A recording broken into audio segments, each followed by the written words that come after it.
clean. Whether you are doing a kettlebell clean or a barbell one, the clean itself is a very powerful, explosive, hip-dominant movement. A lot of the setup to the clean is very similar to the one arm swing, which we'll see in just a second here. But really, the clean, you may or may not be practicing it just strictly on its own, like doing 5 sets of 3 heavy cleans, which you certainly could. But a lot of the times, the reason that we do a clean in kettlebell training is to get the bell from the ground up into the rack position. And then from there, we can either just do rack holds or push the bell overhead in military press, do any number of things, a front squat.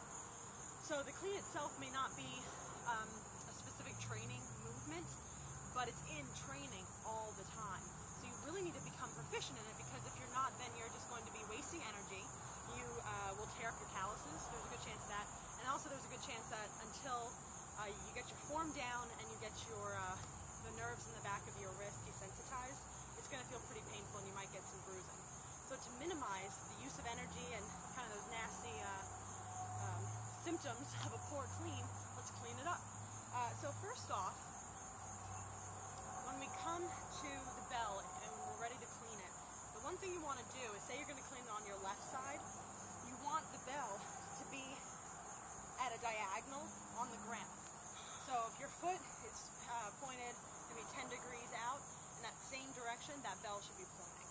So the bell's a little bit in front of us, it's at a nice angle. Step 1, done.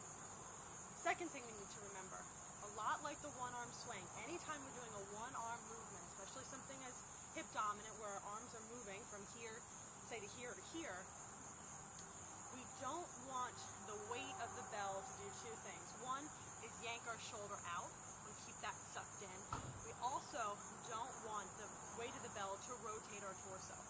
So your shoulder needs to stay packed and down. You can try to think of, a friend of mine likes to pretend that she has Derek Jeter's phone number stuffed in her armpit. If you're not a Yankees fan, that might not work for you. Maybe a $100 bill, pretend that's stuck in there would do better. You also don't want to you want to make sure that your torso is staying parallel to the ground. No twisting. So from here, we grab hold of the bell. When we do this, because the bell is already pointed at a diagonal, it's easy for our thumb to point at a diagonal as well. So your thumb will face towards you at the start of the clean and at the start of a one-arm swing. So we're going to make sure here, the shoulder is sucked in, not out like this. We're going to make sure that our torso is parallel to the ground, not twisted. From here, we just hike the bell back as if we were doing a one-arm swing, right? But instead of coming out like in a one-arm swing, what you're going to do for the clean is zip it right up your body. So we go from here, hike it back, zip it straight up.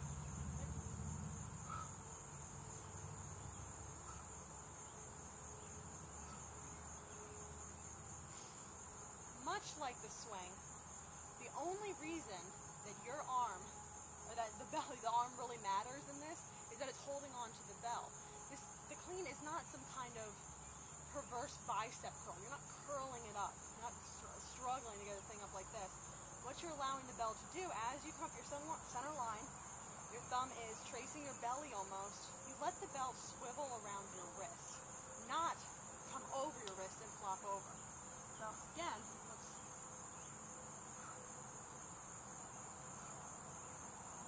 see, I'm allowing the bell to roll around my wrist.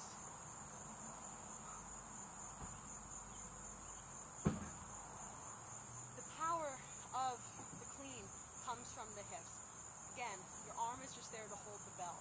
It has nothing, it's very little, besides the fact that you're going to get a grip workout from doing this, that you're really not working your arms, you're working your legs, you're working your hips. So again, we have our shoulder packed in, kind of our armpits sucked up here. Our torso is parallel to the ground. The bell is at a slight diagonal, thumb pointing in towards our body. And as we come up, the thumb points out. And you just pretend like you're zipping up a great big coat. Your thumb traces along your belly as you come up, swivels around your wrist, and you're in a good rack position.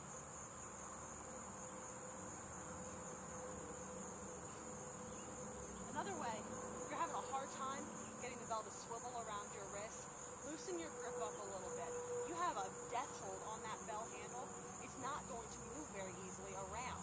What you're going to want to doing is holding it so tightly that the bell has no choice but to flop over your hand and hit on the back of your wrist, which is what we don't want. In this angle, on this side, here. Another thing you want to make sure that you're doing in the clean is that you're coming back as you would in a one-arm swing, like here.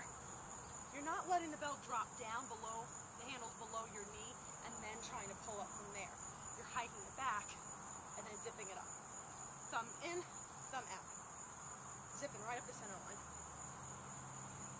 And from here, once you got a good solid clean, at the top you should be nice, tightened up, ready to go, whether it's a press, front squat, or just these bizarrely difficult rack holds just like this.